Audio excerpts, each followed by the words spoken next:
Ama bunu yapanları bulmadan... Bunu yapanlar elbet bulunacak.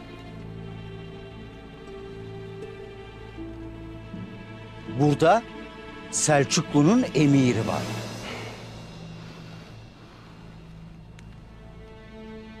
Dündar Bey var. Senin bir faydan kalmamıştır. Emir Hazretleri. Sen buradaki vazifeni ifa ettin Turgut. Ordumuz seferdedir. Gayrı sefer seni bekler. Yarın şafakta alplerini al ve yol aç.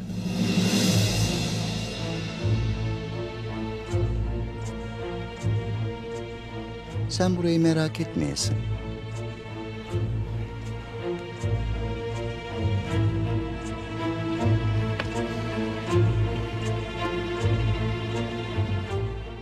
Ordumuz seferdedir. Gayrı sefer seni bekler. Yarın şafakta alplerini al ve yol aç.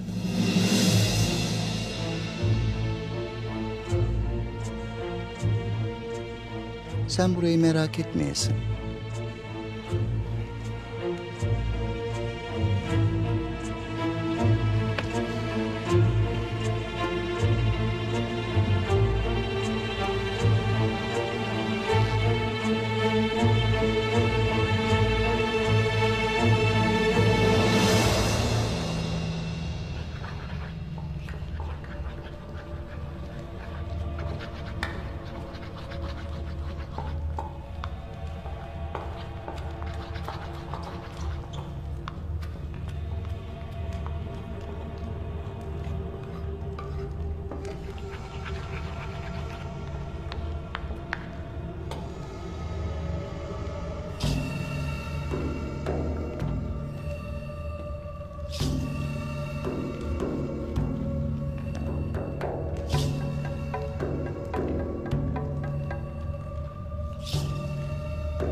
Beyliğin hayırlı ola. Obanıza kut getire Dündar Bey.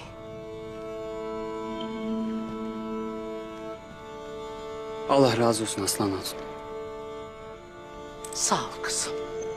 Eksik olmayasın.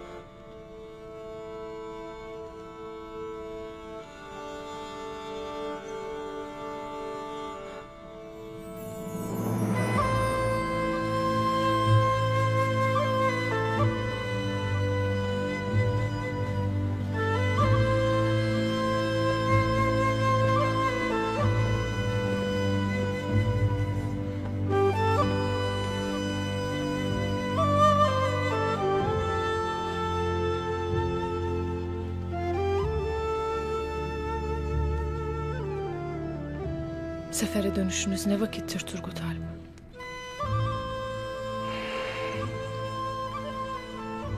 Şafak'ta Alplerle beraber yola revan alacağız inşallah. Yas varken obana koyup gitmek zor olsa gerek. Lakin sen ve Alplerin hepimizin umudusunuz. Yüreğin Alp yüreğidir.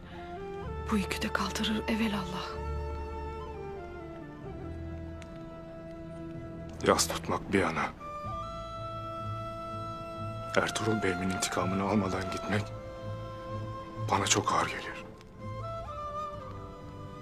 Gözün arkada kalmasın. Ertuğrul Bey'in kanı yerde kalmayacaktır. Madem devlet